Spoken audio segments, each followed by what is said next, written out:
Yemen की सर्वोच्च राजनीतिक परिषद के प्रमुख ने यमन की राष्ट्रीय मुक्त सरकार के रक्षा मंत्री के साथ एक बैठक में कहा कि यमन की जनता अपने अधिकारों को हासिल कर लेने तक खामोश नहीं बैठेगी।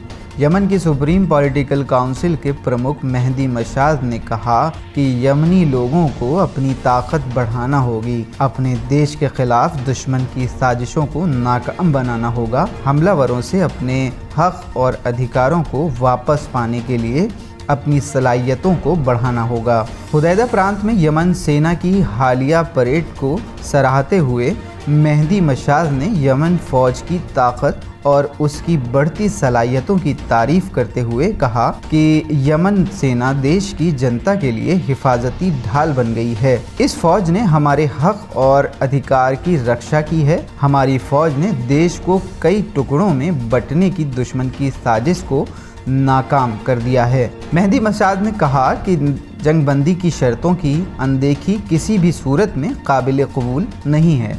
अतिक्रमणकारी गठबंधन को हमारे उन सभी टैंकर्स को छोड़ना होगा जिन्हें उसने रोक रखा है। सऊदी हमलावर गठबंधन को यमन की दौलत पर डाका डालना बंद करना होगा। उसे अपनी समुद्री लूट की घटनाओं को छोड़ना होगा। मेहदी मशाद ने कहा कि यमन की जनता अपने अधिकारों को छीनना जानती है। सऊदी अतिक्रमणकारी गठबंधन ने ये जो आग लगाई हुई है ये बहुत जल्द शांत होगी। यमन सरकार के रक्षा मंत्री अल आतिफी ने कहा है कि हमारी आर्म फोर्स सऊदी गठबंधन की ओर से किए जा रहे लगातार सीज फायर को नज़र में रखे हुए है और इस संबंध में यमन की सुप्रीम काउंसिल की ओर से जो भी फैसला किया जाएगा उसको लागू करने के लिए पूरी तरह तैयार हैं।